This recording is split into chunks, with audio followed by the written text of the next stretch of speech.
अनुभव कुमार हैं, इन्होंने पूछा है लंबे अवधि का निवेश करना चाहते हैं कम से कम 5 साल का और इसके लिए चुना है इन्होंने बजाज हाउसिंग फाइनेंस को। इस पर आपकी राय क्या है? इस पर हाउसिंग शायद बात फाइनेंस, हुई होगी कुछ हफ्तों पहले।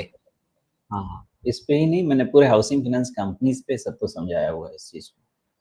और मेरा व्यू ऐसा है कि देखिए, Bajaj housing finance I think 75-85 के आसपास इशू आया था।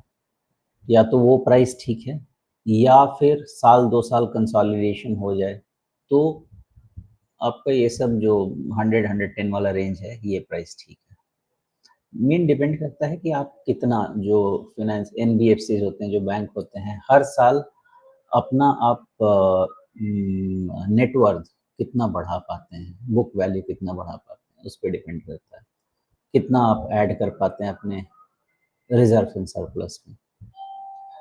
मेरा ऐसा मानना रहेगा कि हाउसिंग कंपनीज अभी भी कंसोलिडेशन फेज से ही जा रहे हैं। ओके, लॉन्ग टर्म के लिए बुरे नहीं हैं। बजाज हाउसिंग फाइनेंस आप समझे एक अच्छी पेडिग्री है, तो लॉन्ग टर्म के हिसाब से बुरा नहीं रहेगा। और मार्केट भी बॉटम होके नए हाई की तरफ बढ़ रहा है, तो हो सकता है higher valuation can remain higher, can remain high. इसके फलस्वरूप जो आप कहते हैं, ये कंसोलिडेशन थोड़ा सा और लंबा चल सकता है, तो थोड़ा फ्रस्ट्रेटिंग हो सकता है।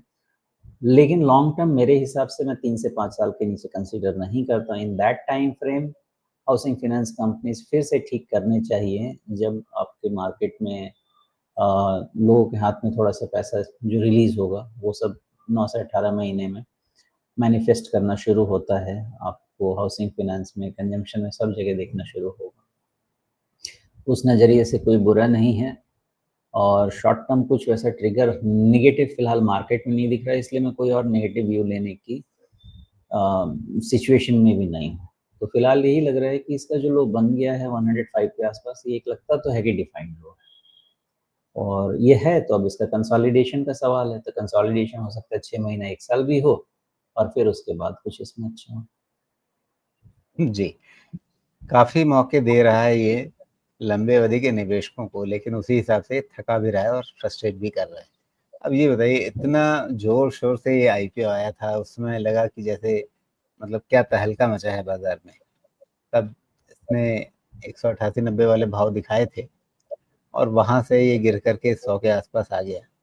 एक बात बताइए, अगर ये आईपीओ यही 100 सवा 100 के बीच में लाते, तो क्या ये निवेशकों के लिए ज़्यादा रिवार्डिंग और फिर शायद कंपनी के ब्रांड के लिए, शेयर के ब्रांड के लिए भी एक पॉजिटिव फैक्टर नहीं बनता है? बजाज हाउसिंग का आईपीओ का प्राइस नीचे ही होना चाहिए राजीव जी, मुझे जहाँ तक याद है। ये 100-150 का प्राइस लिस्टिंग का है। देखिए, इनका आईपीओ 60-70 रुपए के पास ही आया था, जो ओके, वैल्यूएशन ओके। मुझे ठीक लगा था। हाँ, जी, जी। इसीलिए मैंने बोला कि वो 75 रुपए वाला जो रेंज है ना, हाँ, वो 70 का ठीक है। आईपीओ था, राइट। जी, जी। हाँ, तो ऐसे समझिए कि अभी ये 4.5 times basically price to market book. Frenzy थी वो मार्केट फ्रेंजी थी जिसमें उसने 70 के आईपीओ के प्राइस के मुकाबले 188 का भाव दिखा दिया। जी। हाँ, तो वो लोगों की अपनी कारस्तानी है। बजाज हाउसिंग ने कोई गलत नहीं प्राइस दिया मेरे हिसाब जी, से। तो देखिए, ऐसे स्टैंड देखते हैं, करेक्टेड। जी, मान लीजिए कि 70 और 115, तो हमारे पास करीब-करीब आप समझें कि 30 45 रुपीज़ का कुशन है। तो 45 आप यहाँ से नीचे लेके जाइए, 45 ऑन 115, तो ये आपको करीब-करीब 40% नीचे वैल्यूएशन लेके जाता है। ओके, तो 4.5 माइनस 40%, आ जाए भाई, 4.5 माइनस 40%, 2.7 के आसपास के प्राइस टू बुक पे लेके आए। तो मैंने एनबीएफसी को हमेशा कहा है कि 2.5 से 3 तक का भी ओके है, कोई दिक्कत नहीं है। 2.5 के नीचे है तब तो बहुत ही सुंदर है, लेकिन अगर मान लेते हैं कि इसका एक ब्रांड प्रीमियम ले लीजिए बजाज बजाज जी। ग्रुप का, तो भी 2.5 से 3 का price to book value decent है खरीदारी करने के लिए। लेकिन 4, साढ़े 4, 5 पे वेल्थ क्रिएट होना मुझे तो हमेशा मुश्किल लगा है। तो ये डाउट मुझे रहेगा। जी। तो क्या करेंगे मतलब जो इसका स्ट्रक्चर है उससे ये दिखता है कि भई आपको 100 के नीचे तो मिलने वाला नहीं है। सही बात है। अब जब मार्केट पैसा खराब नहीं दिख रहा तो इसको कैसे बोलेंगे, लेकिन थियोरेटिकली मुझे तो डाउट लगता है कि 4.5-5 टाइम पे आप, अब ठीक है 10-20% बन गया तो अलग बात है, लेकिन 10-20% से ज़्यादा मूवमेंट अगर करेगा भी तो आप सोचिए ना, 4.5 टाइम तो अभी ही चल रहा है।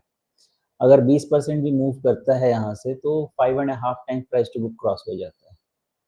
तो बहुत ज़्यादा एक्सपेंसिव है ना, तो मतलब अगर कुछ सेन दिमाग है तो यही कहेगा कि फाइंड समथिंग बेटर।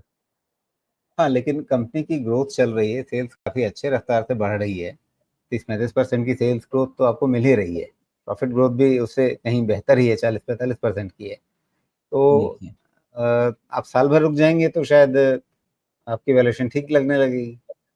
लेकिन आप तो साल ले भर बाद लीजिए। आपको ये भाव मिलेंगे क्या? हाँ, ना मिले, कोई और मिले, लेकिन 4.5-5 टाइम का, अब ठीक है चलिए मान लेते हैं कि यहाँ पे आप 30% पे ग्रो कर रहे हैं, ठीक है? आपका यहाँ से प्राइस फिर से बढ़ भी गया 20-30%, फिर आप रहेंगे सेम वैल्यूएशन पे, और फिर जाके ऐसा नहीं है ना कि आपका एसेट बेस बड़ा नहीं होगा। अगर एसेट बेस बड़ा होगा तो आपका रेट ऑफ ग्रोथ भी तो नीचे आएगा। From some point in time जो आप 30-40% पे ग्रो कर रहे हो, आप 20-25 पे सस्टेनेबल ग्रोथ पे चले जाएंगे। तो वो होगा, सम फाइंड डे वो प्ले करेगा। तो हमको ये मानना होगा कि दिस वैल्यूएशन इज एक्सपेंसिव, और it may not be highly rewarding in future except for the fact that market related movement हमको मिल सकता है। जी। ये मेरा पॉइंट है।